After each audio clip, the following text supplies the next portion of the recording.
the first EU leader to pay a state visit to the post-Brexit Britain.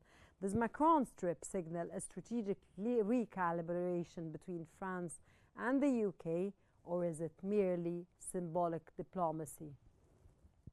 Oh, really, it's a turning point because after the Brexit, it's true that between France and the UK, and in general terms, between the EU countries and the UK, the relations were a little bit faint and a little bit very weak. But after this several years of Brexit, both sides have seen that they have more interest in cooperating and in strengthening the cooperation than in enlarging the gap. And after the Trump administration's new policy, they have felt that they have a lot of common grounds and they need to join forces.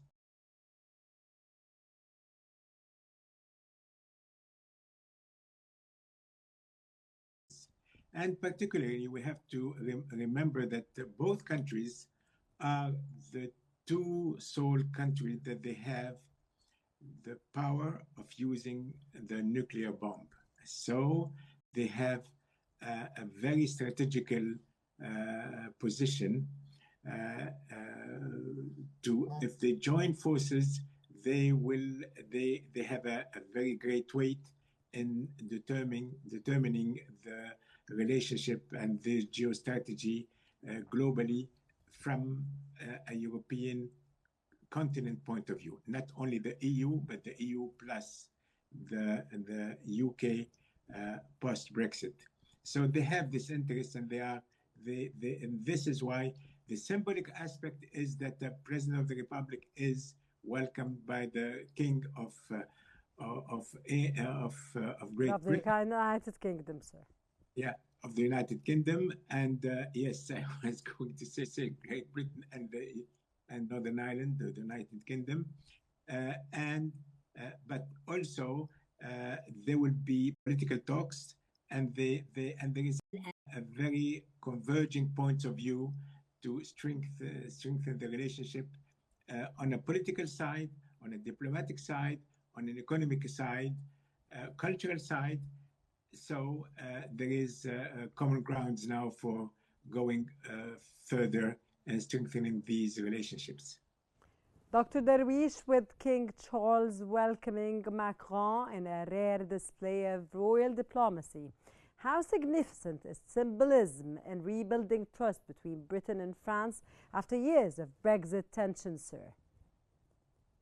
Just to explain to the viewer the importance, there are different types of visits. There's actually an official visit, business visit, and a state visit. A state visit happens only once in a head of a state's lifetime. So that would be the first and last President Macron state visit. And why, sir, will it be the first and last visit?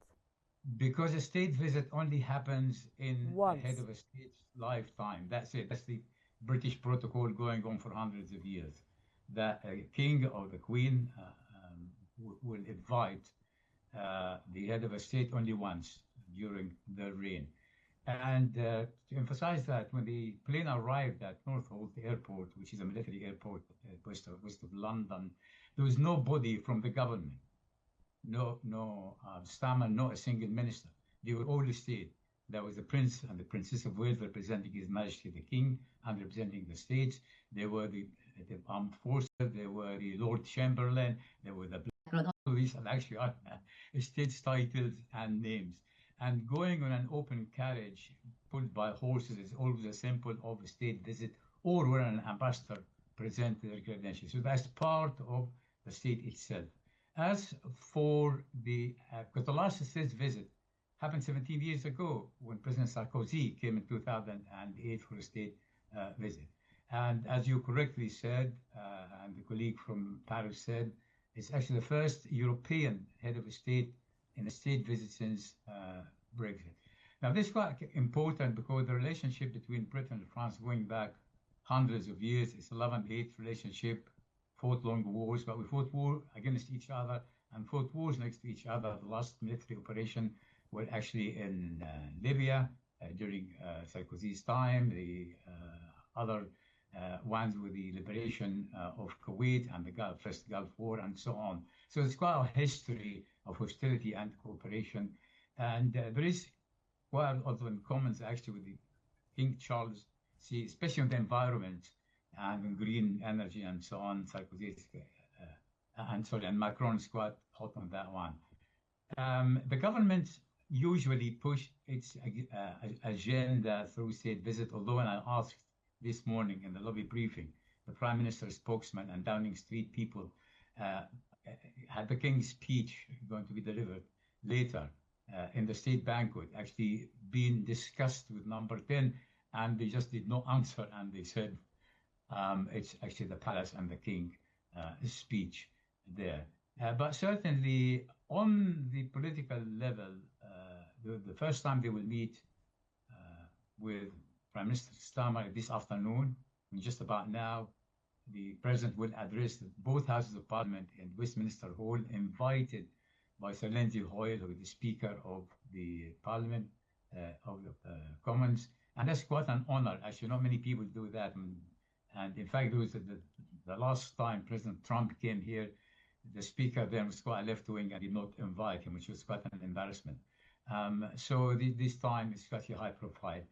There will be other meetings, which I'm not at liberty to say because it's embargoed until 10 o'clock this evening, so I can't really give details on the tomorrow and the day after meeting between the Prime Minister and the President. But it's, as I said, it's quite highly symbolic. And also, Starmer and Macron do have something in common. They are both very unpopular in Britain and in France.